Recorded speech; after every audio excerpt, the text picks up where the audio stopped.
გამარჯობა, მე დათა გვასალია ვარ, თქვენ უყურებთ ახალ ამბებს პირველ საათზე. დუბროვნიკის საერთაშორისო ფორუმის მეორე დღე. მაღალი დონის დისკუსიებისა და ორმხრივი შეხვედრების ფონზე დღეს განსაკუთრებული ყურადღება ფორუმის ცენტრალურ პანელურ დისკუსიას ეთმობა, სადაც საქართველოს ვიცე-პრემიერი, საგარეო საქმეთა მინისტრი სიტყვით გამოვა. მაკა ბოჭორიშვილი ფორუმის ფარგლებში შეხვედრებსაც განაგრძობს საერთაშორისო პარტნიორებთან. მაკა ბოჭორიშვილის ვიზიტს თეკლა ბესტავაშვილი აშუქებს, რომელიც დუბროვნიკიდან პირდაპირ ეთერში გვიერთდება. თეკლა, გისმენთ. დუბროვნიკის საერთაშორისო ფორუმი დასკვნით სამუშაო დღეს აგრძელებს. საქართველოს საგარეო საქმეთა მინისტრი ერთ-ერთ მთავარ პანელურ დისკუსიაში მიიღებს მონაწილეობას. დისკუსია მრავალ ვექტორულ დიპლომატიას ეთმობა თემას, რომელიც მაკა ბოჭორიშვილის განცხადებით საქართველოსთვის დღეს განსაკუთრებით აქტუალურია მისი გეოგრაფიული მდებარეობისა და დღეს არსებული გეოპოლიტიკური გამოწვევების გათვალისწინებით. მაკა ბოჭორიშვილის განცხადებით ის მის სიტყვით გამოსვლაში ასევე ყურადღებას გაამახვილებს პარტნიორული ურთიერთობების უფრო გაღრმავებაზე, რათა საქართველოს სრულად გამოიყენოს მისი პოტენციალი, სტრატეგიული მდებარეობა, დაკავშირებადობის თვალსაზრისით. გარდა ამისა, მინისტრი დღეს კიდევ ერთხელ დაადასტურებს, რომ საქართველოს სტრატეგიული არჩევანი ევროკავშირში ინტეგრაცია. დისკუსია, რომლის ფარგლებშიდაც მე მექნება შესაძლებლობა, რომ სიტყვით მიმართო ფორუმის მონაწილეებს, შეეხება მულტივექტორულ დიპლომატიას. ეს არის ის საკითხი, რომელიც რელევანტურია საქართველოსთვის, არა მხოლოდ გეოგრაფიული მდებარეობიდან გამომდინარე, არამედ ზოგადად გეოპოლიტიკური კონტექსტიდან გამომდინარე. რა თქმა უნდა, ჩვენთვის ძალიან მნიშვნელოვანია, რომ საქართველოს პოზიციები სათანადოდ იყოს გაჟღერებული სწორედ ამ საკითხთან დაკავშირებით. ჩვენ ვაშენებთ პარტნიორობას, ჩვენ ვეძებთ უფრო მჭიდრო კავშირებს სხვადასხვა რეგიონის ქვეყნებთან და ამის მიზანი არის ერთადერთი, რომ ის როლი, რომელიც საქართველოს დღეს გამოკვეთილად აქვს რეგიონში და უკავშირდება დაკავშირებადობას, იყოს უფრო ეფექტიანად გამოყენებული. რა თქმა უნდა, ეს არ ნიშნავს იმას, რომ ჩვენ ვანაცვლებთ ჩვენ სტრატეგიულ მიზნებს და ესეც ძალიან ღიად და ცხადად იქნება დაფიქსირებული ჩემს გამოსვლაში. საქართველოს სტრატეგიული არჩევანი არის ევროკავშირში ინტეგრაცია. დუბროვნიკის საერთაშორისო ფორუმი გუშინ გაიხსნა. ოფიციალურად ფორუმი ხორვატიის საგარეო საქმეთა მინისტრმა გახსნა. ფორუმში მსოფლიოს სხვადასხვა ქვეყნის ლიდერები, საგარეო საქმეთა მინისტრები, საერთაშორისო ორგანიზაციების წარმომადგენლები და ექსპერტები მონაწილეობენ. ფორუმში მონაწილეობს საქართველოს საგარეო საქმეთა მინისტრი მაკა ბოჭორიშვილი. ფორუმის ფარგლებში ორმხრივ შეხვედრებს მართავს. პარალელურად დღის ბოლოს საგარეო საქმეთა მინისტრი, როგორც უკვე გითხარით, ერთ-ერთ მთავარ პანელურ დისკუსიაში სიტყვით გამოვა. მადლობა, ეს იყო თეკლა ბესტავაშვილი. საქართველოს სახელმწიფო უსაფრთხოების სამსახურის უფროსი დელეგაციასთან ერთად ოფიციალური ვიზიტით სომხეთის რესპუბლიკას ეწვია. ვიზიტის ფარგლებში გეკა გელაძემ შეხვედრა გამართა სომხეთის რესპუბლიკის ეროვნული უსაფრთხოების სამსახურის დირექტორთან, ადრანიკ სიმონიანთან. მხარეებმა საქართველოსა და სომხეთს შორის არსებული სტრატეგიული პარტნიორობის საკითხები, რეგიონში მიმდინარე მოვლენები და არსებული გამოწვევები განიხილეს. შეხვედრაზე ხაზი გაისვა გლობალური საფრთხეების დაძლევის პროცესში ორი ქვეყნის უსაფრთხოების სამსახურებს შორის თანამშრომლობის გაღრმავების მნიშვნელობას. სომეხ კოლეგას გეკა გელაძემ მადლობა გადაუხადა მასპინძლობისთვის და საპასუხო ვიზიტით საქართველოში მოიწვია. შინაგან საქმეთა მინისტრმა მოადგილეებთან ერთად რაჭა ლეჩხუმსა და ქვემო სვანეთში, ასევე გურიის რეგიონში სამუშაო შეხვედრები გამართა. სულხან თამაზაშვილმა პოლიციის დეპარტამენტებში გამართულ სამუშაო შეხვედრებზე საპოლიციო მიმართულებით მიმდინარე სამუშაო პროცესები და საკითხები განიხილა. მინისტრი რეგიონებში განთავსებულ სამინისტროს სხვა სტრუქტურულ დანაყოფებსაც ეწვია და თანამშრომლებს გაესაუბრა. ვიზიტის ფარგლებში მან ასევე სასაზღვრო პოლიციისა და საგანგებო სიტუაციების მართვის სამსახურის სამუშაო სივრცეები, ტექნიკა და აღჭურვილობა დაათვალიერა.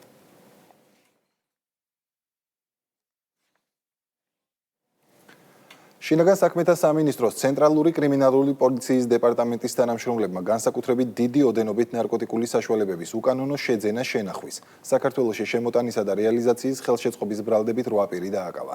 დაკავებულებს შორის არიან როგორც საქართველოს, ასევე თურქეთისა და იაპონიის მოქალაქეები. ბრალდებულების პირადი და საცხოვრებელი სახლების ჩხრეკის შედეგად ამოღებულია სარეალიზაციოდ გამზადებული დიდი ოდენობით ნარკოტიკული საშუალებები და ფსიქოტროპული ნივთიერებები, მათ შორის კოკაინი, მეთადონი, ბუპრენოფრინი, მეტაფეტამინი, ოპიუმი, ამფეტამინი, მარიხუანა, მცენარე კანაფი და 300 აბამდე პრეგაბალინი. დანაშაული 20 წლამდე ან უვადო თავისუფლების აღკვეთას ითვალისწინებს. ცხოველისადმი სასტიკი მოპყრობის ბრალდებით სამართალდამცველებმა წარსულში ნასამართლები და ამჟამად პირობითი მსჯავრის ქვეშ მყოფი პირი დააკავეს. გამოძიებით დადგინდა, რომ ბრალდებულმა რუსთავში ცივი იარაღის გამოყენებით დაზიანებები მიაყენა მიუსაფარ ძაღლს და შემთხვევის ადგილიდან მიიმალა. მიუსაფარი ცხოველი თავშესაფარშია გადაყვანილი. საგამოძიებო მოქმედებების შედეგად დანაშაულის ჩამდენი მამაკაცი ბრალდებულის სახით დააკავეს, ხოლო მისი პირადი ჩხრეკისას დანა ნივთმტკიცება დამოიღეს. გამოძიება სისხლის სამართლის კოდექსის 259 მუხლით მიმდინარეობს, რაც 3 წლამდე ვადით თავისუფლების აღკვეთას ითვალისწინებს. ქვემო ქართლის პოლიციის დეპარტამენტის თანამშრომლებმა ქურდობისთვის და თანხის მითვისებისთვის ძებნილი საქართველოსა და აზერბაიჯანის რესპუბლიკის მოქალაქეები დააკავეს. დაკავებულები ბოლნისის რაიონული სასამართლოს განჩინების საფუძველზე იძებნებოდნენ და მათ დაუსწრებლად წინასწარი პატიმრობა ჰქონდათ შეფარდებული. სამართალდამცველებმა ძებნილები სხვადასხვა დროს რუსთავში, თბილისის საერთაშორისო აეროპორტის მიმდებარე ტერიტორიაზე დააკავეს. ამჟამად დაკავებულები სასჯელ აღსრულების დაწესებულებაში არიან გადაყვანილნი.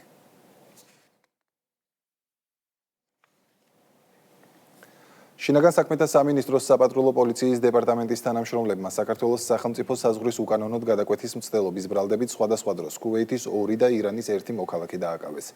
სამართალდამცველებმა უცხო ქვეყნის მოქალაქეები თბილისის საერთაშორისო აეროპორტში სწორედ იმ დროს დააკავეს, როდესაც საქართველოს სახელმწიფო საზღვრის უკანონოდ გადაკვეთას ცდილობდნენ. დანაშაული 5 წლამდე თავისუფლების აღკვეთას ითვალისწინებს.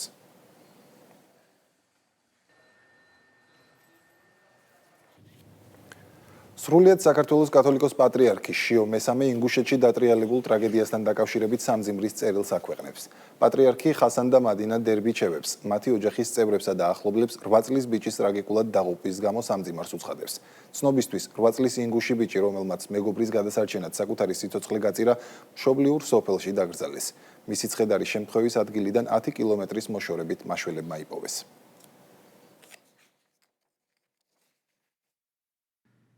ხასან და მადინა დერბიჩევებს, მათი ოჯახის წევრებსა და ახლობლებს. ყველა ძალიან დაგვამწუხრა ინგუშეთში მომხდარმა ტრაგედიამ. ხიზირის გარდაცვალებამ მთელი საქართველო შეძრა. პატარა ხიზირმა მეგობრის გადასარჩენად გაიღო სიცოცხლე და იქცა ნამდვილი ვაჟკაცობისა და გმირობის ნიმუშად. ამ საერთო ტკივილმა ჩვენი გულები გააერთიანა და მწუხარებასთან ერთად კიდევ ერთხელ დაგვანახა, რა ძალა აქვს ადამიანთა თანადგომას და ერთობას. მიიღეთ ჩვენი გულწრფელი სამძიმარი და თანაგრძნობა. გვჯერა ხიზირის თავდადებული საქციელი და ნათელი ხსოვნა მრავალი ადამიანის გულში დარჩება მოყვასის სიყვარულისა და თავგანწირვის გამორჩეულ მაგალითად. უფალმა მოგმადლოთ ნუგეში, მხნეობა და სულიერი ძალა. საერთაშორისო სავალუტო ფონდის კვლევით საქართველოს ეროვნული ბანკის მიერ საერთაშორისო რეზერვების დაგროვებამ ფინანსური ბაზრების ნდობა გააძლიერა. IMF-ის კვლევაში, რომელიც საქართველოში სავალუტო რეზერვების ადეკვატურობას მიმოიხილავს, აღნიშნულია, რომ სავალუტო რეზერვების ზრდამ 2026 წლის დასაწყისში ევროფონდების წარმატებულ რეფინანსირებას შეუწყო ხელი. ახლო აღმოსავლეთში მიმდინარე ომით გამოწვეული ენერგორესურსების ფასების ზრდის მიუხედავად კი ლარის გაცვლითი კურსი სტაბილური დარჩა, რაც საერთაშორისო რეზერვების გაზრდილი ბუფერების ფონზე ეროვნული ვალუტის მიმართ ნდობის გაუმჯობესებას ასახავს. ეროვნული ბანკის საერთაშორისო რეზერვების მოცულობა მაისის მდგომარეობით 7 მილიარდ ამერიკულ დოლარს აჭარბებს. საქართველოს ეროვნული ბანკის რეზერვების დაგროვების პოლიტიკა მნიშვნელოვანი სარგებელი მოუტანა საქართველოს ეკონომიკას. სწორედ ეხლახანს გამოქვეყნდა საერთაშორისო სავალუტო ფონდის კვლევა, სადაც არის აღნიშნული ის, რომ რეზერვების დაგროვებამ გააძლიერა ფინანსური სექტორის ნდობა, რამაც დამატებით ხელი შეუწყო 2026 წლის დასაწყისში ევრობონდების წარმატებით რეფინანსირებას.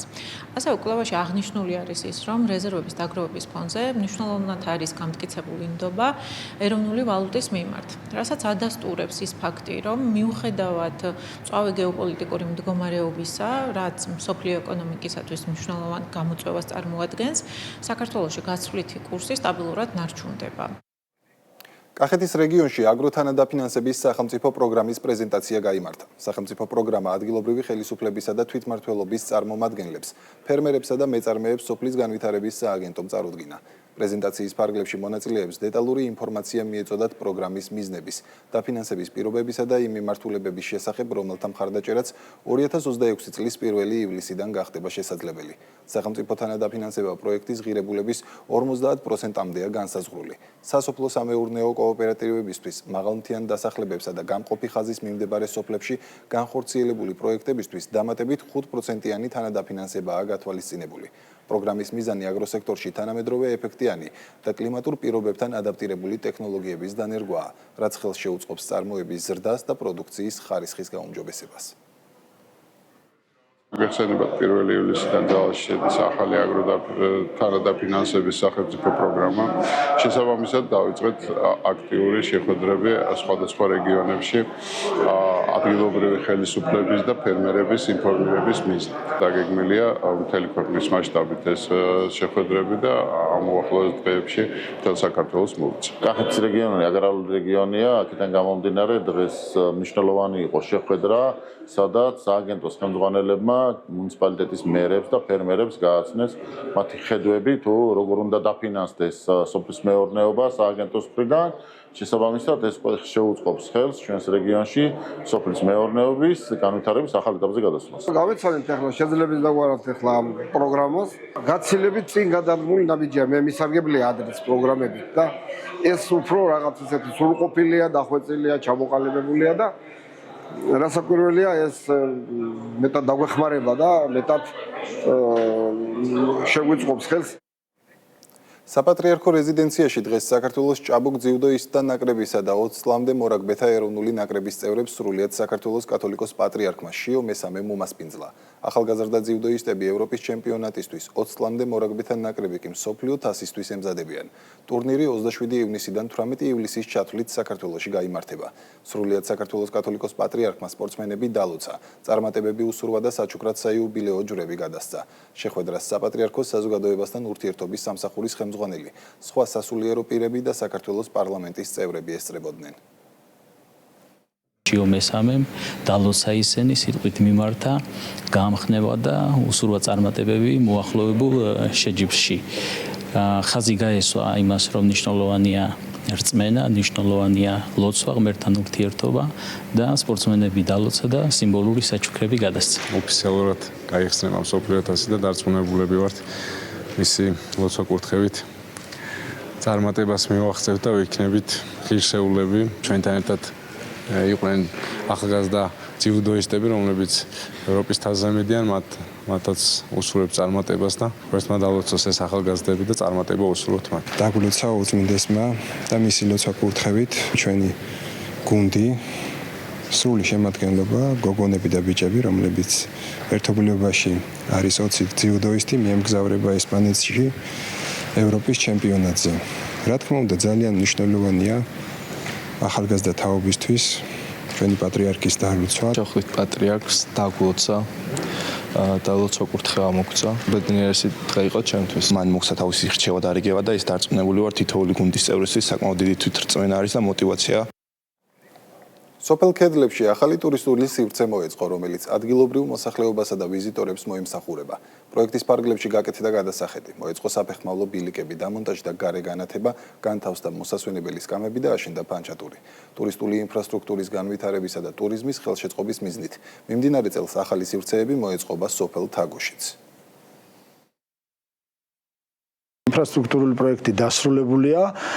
მიმდინარე წელს ასევე გათვალისწინებულია სოფელ თაგოში ახალი ტურისტული ლოკაციის მოწყობა და მომდევნო წლებშიც გაგრძელდება, როგორც მოგახსენეთ, ტურისტული პოტენციალის სრულად ათვისება მოხდება ხულოს მუნიციპალიტეტზე, რაც ხელს შეუწყობს ადგილობრივი მოსახლეობის ეკონომიკურ გაძლიერებას და ასევე ტურისტებისთვის იქნება საინტერესო. საგარეჯოში სახალხო დღესასწაული გარეჯობა 2026 იზეიმეს. აღსანიშნავია, რომ გარეჯობის დაარსებიდან 50 წელი შესრულდა. საიუბილეო თარიღთან დაკავშირებით ღონისძიების მთავარი თემა მე-6 საუკუნიდან დღემდე დავით გარეჯის სამონასტრო კომპლექსის ისტორია იყო. დღესასწაულის ფარგლებში გაიმართა სხვადასხვა შემეცნებითი, კულტურული და სპორტული აქტივობები. სტუმრებს ტრადიციული კერძებითა და ღვინით უმასპინძლეს. ღონისძიება საგარეჯოს მუნიციპალიტეტის მერიის ორგანიზებით, ნინო წმინდისა და საგარეჯოს მთავარეპისკოპოსის მეუფე ლუკას ლოცვა კურთხევით გაიმართა.